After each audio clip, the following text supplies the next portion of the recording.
Maybe this guy could handle this. And again, we felt like high school kids. I mean, we had a blast. And in the course of first few weeks of dating, she says, I told him there was something huge that I wasn't telling him, and I wanted to go out on one date. She tells me that she has triplets. I told him to think about it for, a couple weeks and email me because there's a possibility that we could end up together. And she says, there's more to it than that. They're deaf and they're blind. I really didn't think it was going to go anywhere. In fact, I figured, every month I thought, okay, it's going to be over this month. I always knew that if I ever was able to get over myself and settle down, that she was the one. And that was what was going through my mind. And I started to think very seriously about marriage. And again, I think that completely threw her because she is, again, telling me, are you not paying attention? I love you, but I love you enough to let you go if you want to go. He's been a bachelor for 32 years, So when he proposed to me, I was really surprised. Yeah, we had just joined about 6 months ago a really, really cool church.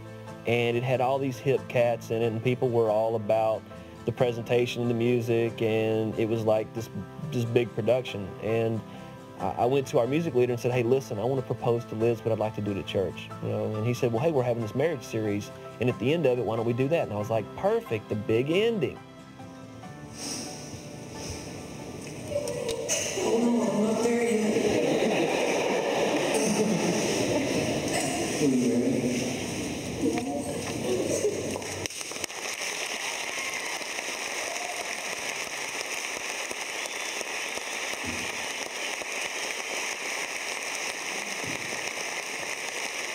His parents knew how he had felt about me before, and they seemed to be really into it. They were excited for him. I called my parents and told them that this is what I wanted to do, that Liz had always been the one, was the one, and is going to be the one. But then when I found out Binky, or George, was going to get married, well, it went through my head. That was a pretty big load to take on. He'd been a bachelor for a good many years there, and I just told him, boy, you talk just taking on too big a load.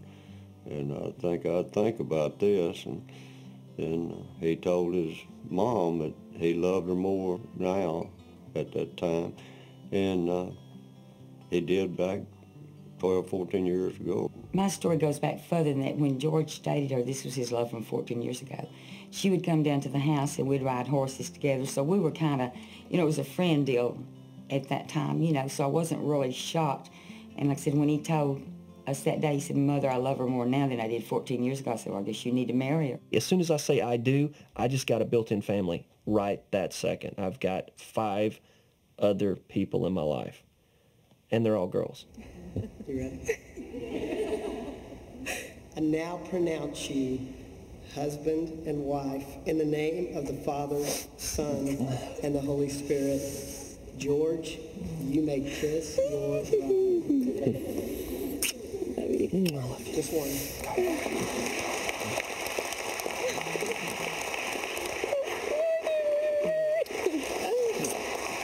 Before we got married, when I was envisioning our life together, I never thought that he was going to jump in and do everything with me. I just figured it would be, he would work, I would work, and the kids would solely be my responsibility because they're his stepkids, and then he was going to love and support me.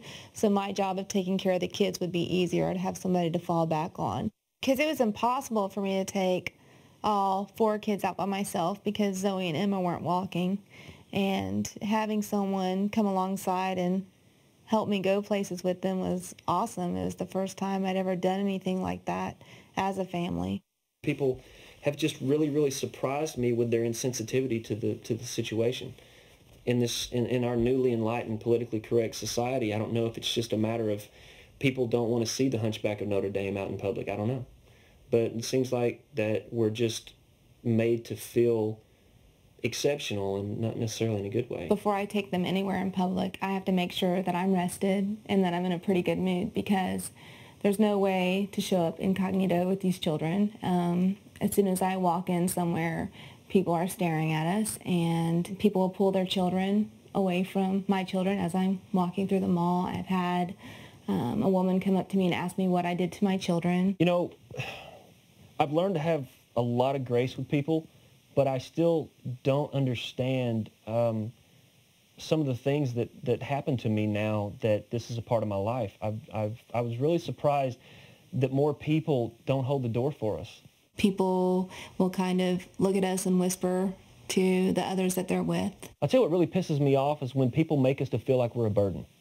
Like we're causing this problem, that it's our fault. This is our fault that we have these 3 kids. Why don't we stay home? You know, yeah, you got to go to the grocery store. Find a way to do it without your kids because we're all in a hurry.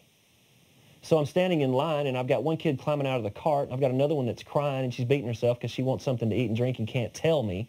And then I have a third one that wants to wander off. So here I am trying to wrangle all this stuff. Instead of people saying, you know, what can I do to help you, what I get is a look that makes me feel like I'm a burden. And I don't get it. I really don't get it. I mean, because maybe it's the kind of person I am, I project this on other people. But that's one thing that I will say about myself, even before this situation, is that I never could look at someone with a handicap and make it worse. How could I go out of my way to make their life harder?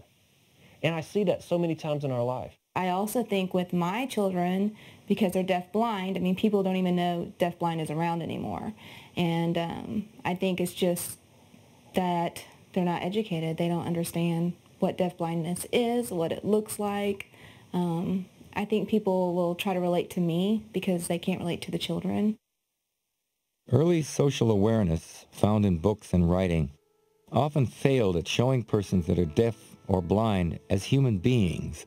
More recent material has thankfully strived to bring more genuine stories to the forefront and help spread awareness about the range of personalities and environment one can find among the various communities.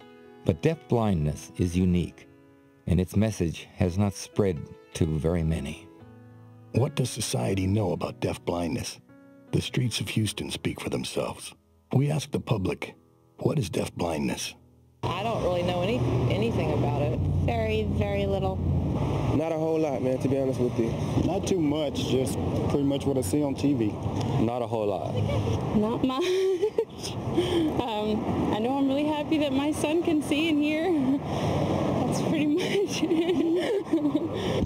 I know that there probably isn't as much awareness about it in the public as there should be, and it's a larger issue than people think it is. It would be pretty hard not being able to see or hear. What would it be like to have 3 deafblind triplets? I think it'd be pretty hard. A lot of stress. I guess try to start finding out what kind of help is out there, what I could do. Wow. I don't know. I would do a lot of research and try to get a lot of help. Possibly would have to resign from my job. You'd obviously look for as much support as you could. They were also asked if they could comprehend becoming deafblind. To be honest with you, I don't know how I would be able to react. I think as humans, we don't really have a choice but to find the strength to carry on. That's human nature. So I would have to, call on, the Lord above to, give me whatever strength I need to handle this situation. And that would probably require a lot of money and a lot of... Considering having one sense taken away and having both taken away, I think it would be a very tumultuous experience, man. They were also asked if they thought the United States government or education system was doing enough for persons with impairments and how it compared to other countries. I don't know. I know they do some, but I guess how much can you expect the government to do? To be honest with you, I really don't know, what they do and don't for folks with disabilities. I think the government tries to do the best they can, but I'm sure we can do more. The way I see it is more family than the government does helping. The government, in my opinion, the government could do a little bit more to help. I know that we have a lot of educational special resources for special needs kids. I just don't think it's enough. In Canada, the healthcare system is a lot better in that it's paid for by the government. I grew up half my life in the Netherlands, and it's the same thing. I mean, they have universal health care. It would never be an issue, so to speak, for a couple, for one of the parents to have to stay home and take care of the kids. In this country, if one parent were to be out of work with 3 deafblind children, it would be financially debilitating. Insurance is a constant battle. It's